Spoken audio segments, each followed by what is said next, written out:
Hello കൂട്ടുകാരെ, ഒരു മുളകിട്ട മീൻകറി എങ്ങനെ ഉണ്ടാക്കാമെന്ന് നോക്കാം.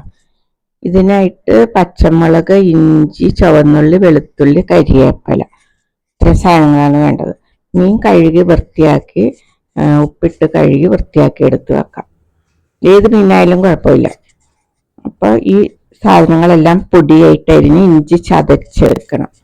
അപ്പോൾ ഒരു മൺചട്ടിയിലേക്ക് സ്റ്റൗവിൽ വെച്ചിട്ട് അരിഞ്ഞ സാധനങ്ങളെല്ലാം ഇടാം. പച്ചമുളക്, ഇഞ്ചി, വെളുത്തുള്ളി, ചുവന്നുള്ളി, കരിവേപ്പില എല്ലാം കൂടി ഇട്ടിട്ട് ആവശ്യത്തിന് വെളിച്ചെണ്ണയും കൂടി ഒഴിച്ച് ഇത് താളിക്കാനിടാം. ഒരു 2 മിനിറ്റ് കൊണ്ട് ഇത് താളിച്ച് ബ്രൗൺ കളർ ആകുമ്പോഴത്തേക്കും ആവശ്യത്തിന് മുളക് പൊടിയൊക്കെ ഇടാം. 3 സ്പൂൺ മുളക് പൊടി, ഇത്തിരി മഞ്ഞൾപ്പൊടി, ഇത്തിരി കുരുമുളക് പൊടി. ഇത് എല്ലാം കൂടി ഇട്ട് മൊരിയാനായിട്ട് വെക്കാം. ഇത്തിരി വെള്ളം ഒഴിക്കാം. ഇത് മൊരിഞ്ഞ് പാകമാകുമ്പോഴത്തേക്കും ഇതിലേക്ക് ആവശ്യമായ ഉപ്പും പുളിയും ഇടണം. കൊടംപുളിയാണ് ഇടുന്നത്. കൊടംപുളി ഒരു 2-3 കഷ്ണമൊക്കെ ഇടാം.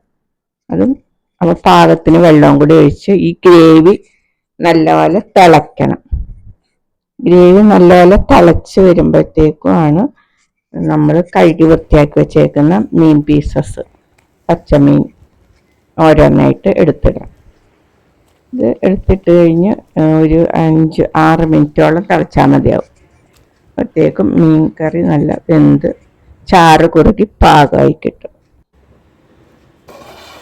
ചോറിനും ചപ്പാത്തിക്കും എല്ലാത്തിനും ഉപയോഗിക്കാം.